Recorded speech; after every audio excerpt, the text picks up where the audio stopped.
इस लेक्चर में हम एक्सेसिबल और इनएक्सेसिबल स्टेट्स के बारे में पढ़ेंगे, लेकिन उससे पहले हम ये समझते हैं कि स्टैटिक सिस्टम क्या है।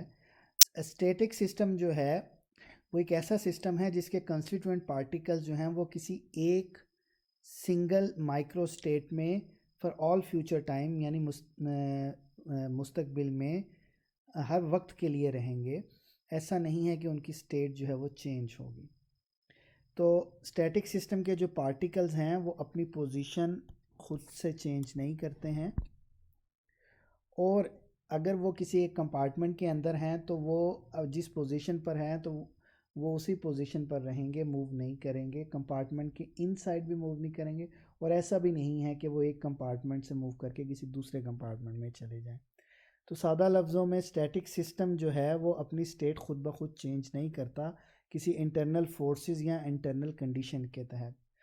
हाँ, अगर कोई एक्सटर्नल फोर्स या एक्सटर्नल कंडीशंस उसके ऊपर अप्लाई की जाएं तो फिर जो सिस्टम है वो अपनी स्टेट को यानी माइक्रो स्टेट को चेंज करता है और किसी दूसरी माइक्रो स्टेट में जा सकता है। लेकिन अगेन जैसे ही वो कॉज या वो कंडीशन रिमूव होगी, वो सिस्टम फिर दोबारा जिस जिस नई माइक्रो स्टेट में चला जाएगा, फिर दोबारा उसी माइक्रो स्टेट में रहेगा फॉर द नेक्स्ट टाइम, यानी कि आगे आने वाले हर वक्त के लिए वो उसमें ही रहेगा, उसी माइक्रो स्टेट में रहेगा। तो अगर आप एक्सटर्नल कॉजेज जो हैं वो कंटिन्यूसली अप्लाई किए रखते हैं तो फिर उसकी जो स्टेट है वो कंटिन्यूसली चेंज होती रहेगी, अदरवाइज वो स्टैटिक स्टेट में रहेगा, यानी एक ही स्टेट में रहेगा जिसमें वो मौजूद है। एग्जाम्पल लेते हैं, हम एक कॉइन टॉस करते हैं तो हमारे पास जो भी आउटकम आई, लेट सपोज हेड आ गया, तो अब ये इसकी एक स्टेट है, तो अब वो हेड में ही रहेगा अनलेस कि हम उस कॉइन को पिक कर लें और दोबारा उसको टॉस करें या किसी और पर्पस के लिए यूज़ करें। लेकिन अगर हम ऐसा ना नहीं करेंगे तो कॉइन जो है वो हेड माइक्रो स्टेट में ही रहेगा। जब डायनामिक सिस्टम इसके बरक्स जो होते हैं वो उनके जो कंस्टिट्यूएंट पार्टिकल्स हैं वो मोशन में रहते हैं। डायनामिक सिस्टम के पार्टिकल्स जो हैं वो अपनी पोजीशन चेंज करते रहते हैं टाइम गुजरने के साथ साथ, तो उनके पास जो है वो एक माइक्रो स्टेट में वो नहीं रहते हैं, उनकी माइक्रो स्टेट जो है वो चेंज होती रहती है, वो एक माइक्रो स्टेट से दूसरी में तीसरी में आते जाते रहते हैं। और चूंकि ये डायनामिक सिस्टम के पार्टिकल्स मोशन में होते हैं तो उनके पार्टिकल्स जो हैं वो अपनी पोजीशन भी चेंज करते रहते हैं और एक कंपार्टमेंट से दूसरे कंपार्टमेंट भी जाते रहते हैं।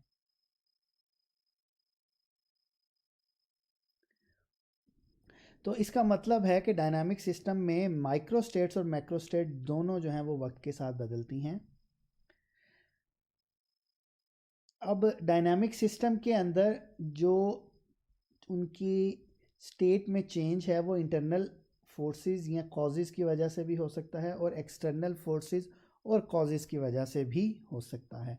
उसमें दोनों फैक्टर इन्वॉल्व हैं डायनामिक सिस्टम में उसकी स्टेट के चेंज होने में।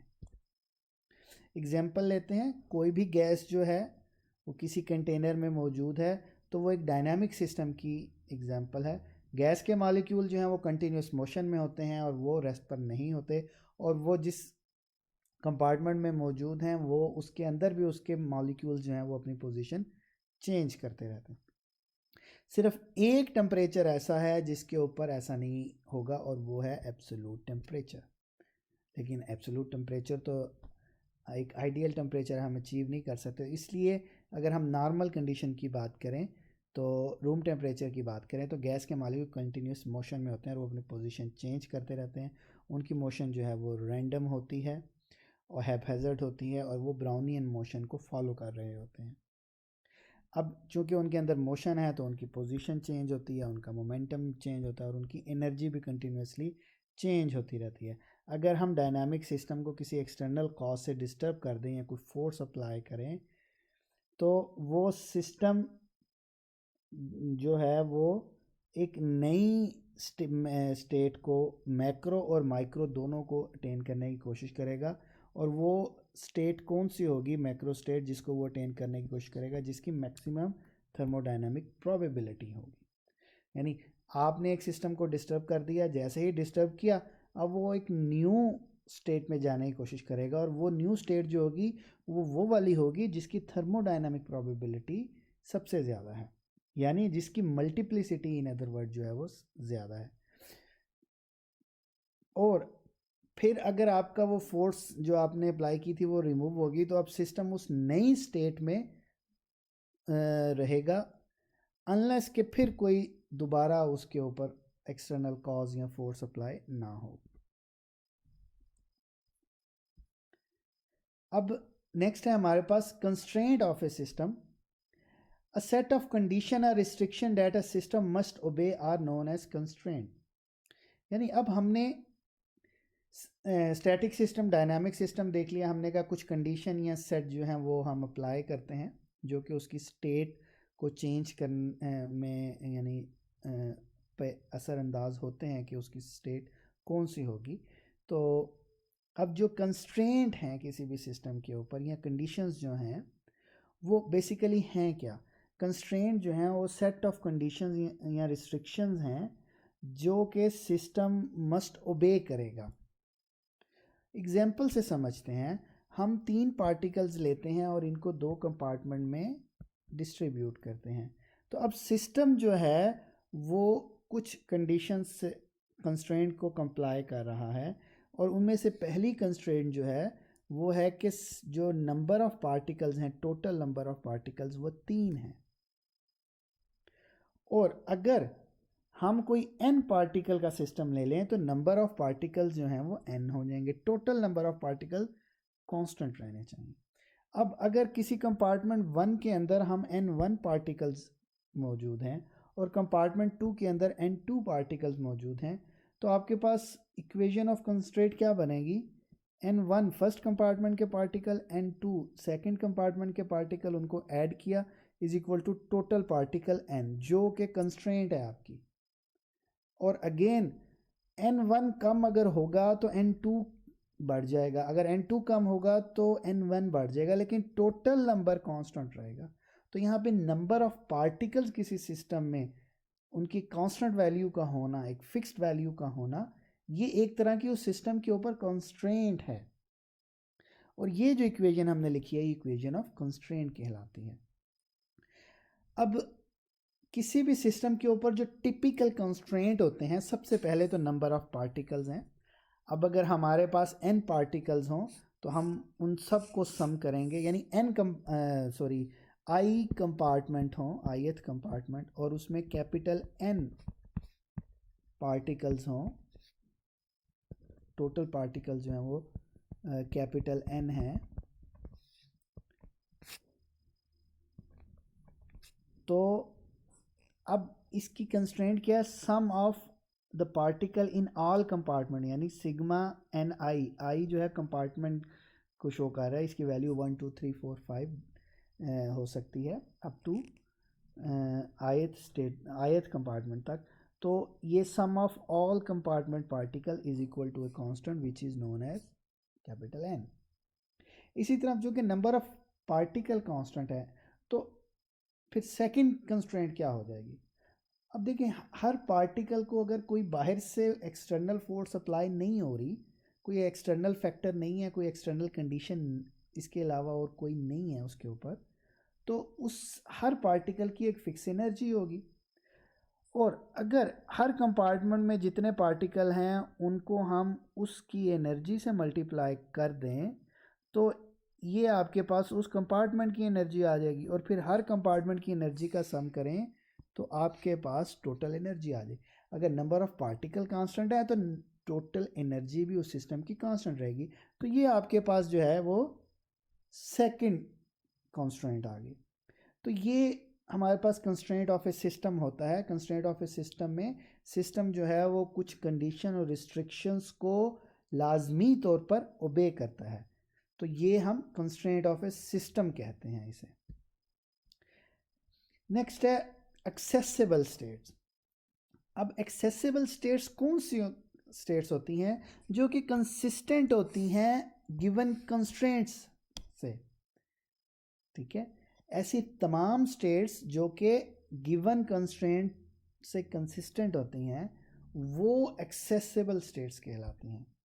हम इसे एक एग्जांपल से समझने की कोशिश करते हैं और हम वही एग्जांपल लेंगे 3 पार्टिकल्स और 2 कंपार्टमेंट्स।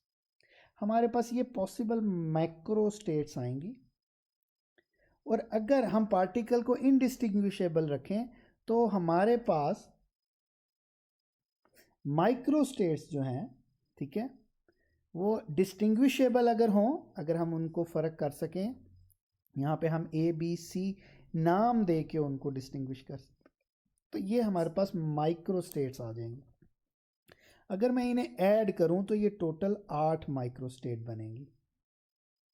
लेकिन अगर मैं पार्टिकल को डिस्टिंग्विश ना कर पाऊं तो हर मैक्रो स्टेट के अगेंस्ट जस्ट 1 माइक्रो स्टेट होगी और ये हमारे पास कितनी होंगी, टोटल 4 माइक्रो स्टेट्स हो जाएंगी।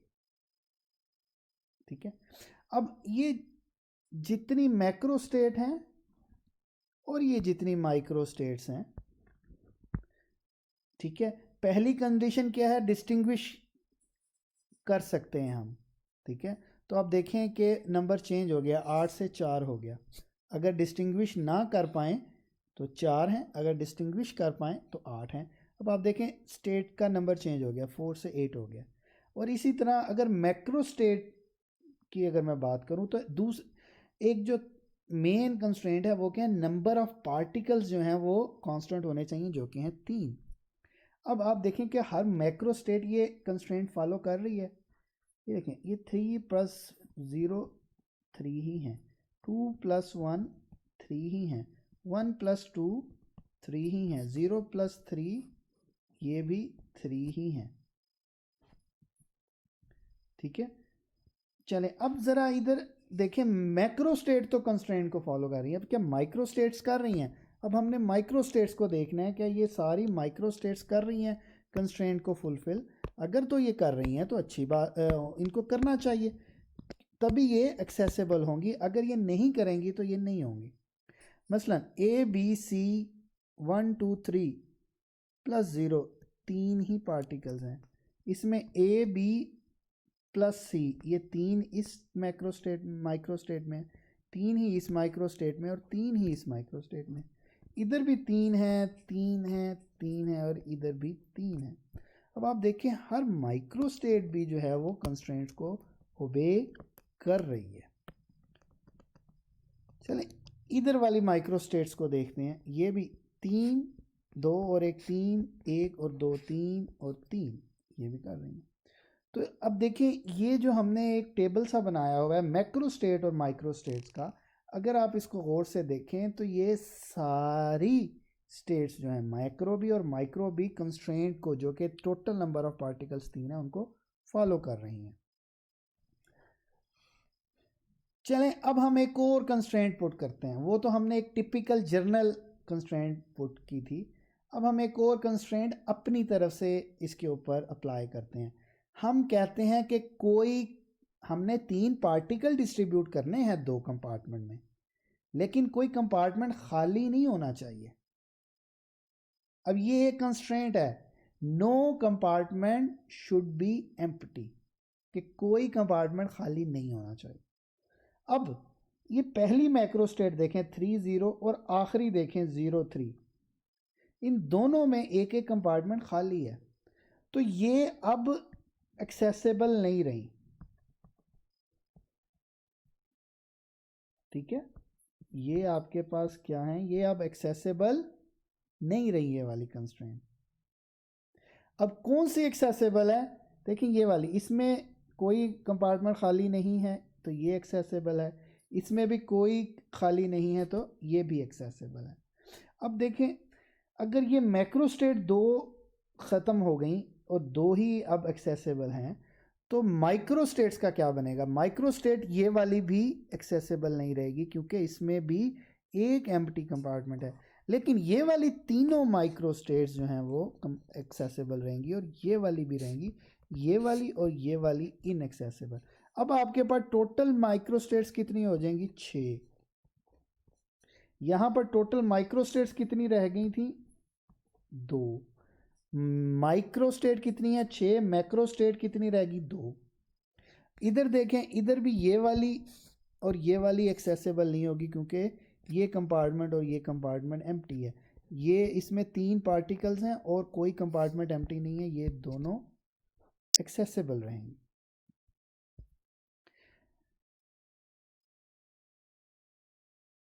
अब पहले हमने देखा कि हमने एक कंस्ट्रेंट पुट की, कोई एम्प्टी नहीं होगा, और फिर हमने कहा कि इनडिस्टिंग्विशेबल भी नहीं होगा। अब एम्प्टी नहीं होगा तो ये इनएक्सेसिबल है, ये भी इनएक्सेसिबल है।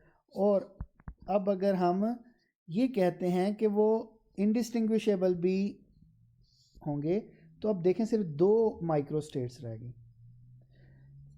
6 से किस पर आ गई? जब हमने इनडिस्टिंग्विशेबल की कंडीशन अप्लाई की तो 2 रह गई, और ये मैक्रोस्टेट 2 रहेंगी। माइक्रोस्टेट अगर डिस्टिंग्विश करेंगे तो 6 रहेंगी, अगर डिस्टिंग्विश नहीं करेंगे तो 2 रह जाएंगे।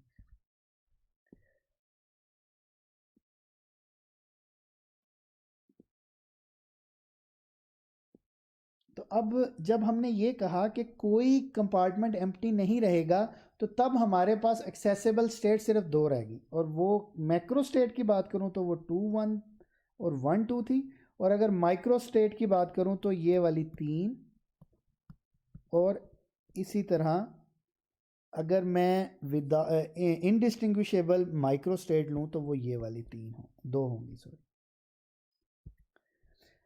अब नेक्स्ट है जी इनएक्सेसिबल स्टेट्स कौन सी हैं? तो ऐसी मैक्रो स्टेट या माइक्रो स्टेट जो कि कंस्ट्रेंट के साथ कंसिस्टेंट ना हो, सॉरी, जो कंस्ट्रेंट के साथ कंसिस्टेंट हों, वो इनएक्सेसिबल होंगी। लेकिन अब यहाँ पर कंस्ट्रेंट थी कि हमारे पास जो कोई भी कंपार्टमेंट जो है वो एम्प्टी नहीं रहेगा। तो अब ये 3 0 और 0 3 वाली एक्सेसिबल नहीं रही, ये अब इनएक्सेसिबल जो हैं वो एनर्जी स्टेट्स बन चुकी हैं, सॉरी, ये इन एक्सेसिबल स्टेट्स बन चुकी हैं। इसी तरह अगर हम, ये तो हमने एम्प्टीनेस की कंडीशन अप्लाई की ना, कि कोई कंपार्टमेंट खाली नहीं रहेगा। लेकिन अगर हमारे पास एनर्जी की बात हो और हम कहें कि हमारे पास वही जो पार्टिकल्स हैं, वही माइक्रो या मैक्रो स्टेट्स जो हैं वो पॉसिबल हैं, जिनकी एनर्जी E से E प्लस डेल्टा E के दरमियान होगी, तो जिसकी एनर्जी लेस देन E होगी वो स्टेट भी इनएक्सेसिबल होगी, और जिसकी energy greater than E plus delta E होगी वो भी इनएक्सेसिबल। ठीक है। और कौन सी माइक्रोस्टेट या मैक्रोस्टेट एक्सेसिबल होंगी? सिर्फ वो वाली जो कि इन बिटवीन, जिनकी एनर्जी E और E प्लस डेल्टा E के दरमियान में होगी, सिर्फ वो एनर्जी स्टेट्स हमारे पास जो हैं वो एक्सेसिबल होंगी। और बाकी जो भी एनर्जी स्टेट्स हैं, यानी E से कम और E प्लस डेल्टा E से ज़्यादा वाली एनर्जी स्टेट्स जो हैं वो इनएक्सेसिबल हो जाएंगी। इनएक्सेसिबल माइक्रो स्टेट भी एक तरह से समहाउ जो है वो कंसिस्टेंट होती हैं कंस्ट्रेंट से, लेकिन लाजमी नहीं है। यानी उसमें पॉसिबल है कि नंबर ऑफ पार्टिकल्स वेरी कर जाएं, लेकिन वो हमारे सिस्टम के लिए जो कंस्ट्रेंट है उसके मुताबिक नहीं होती, तो वो इनएक्सेसिबल हो जाती।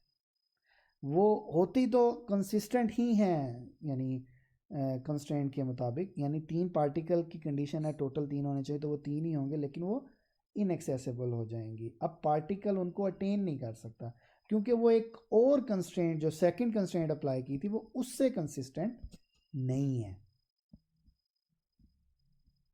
ठीक है ना? अगर पार्टिकल उनमें चला जाएगा तो फिर वो कंसिस्टेंसी ख़त्म हो जाएगी।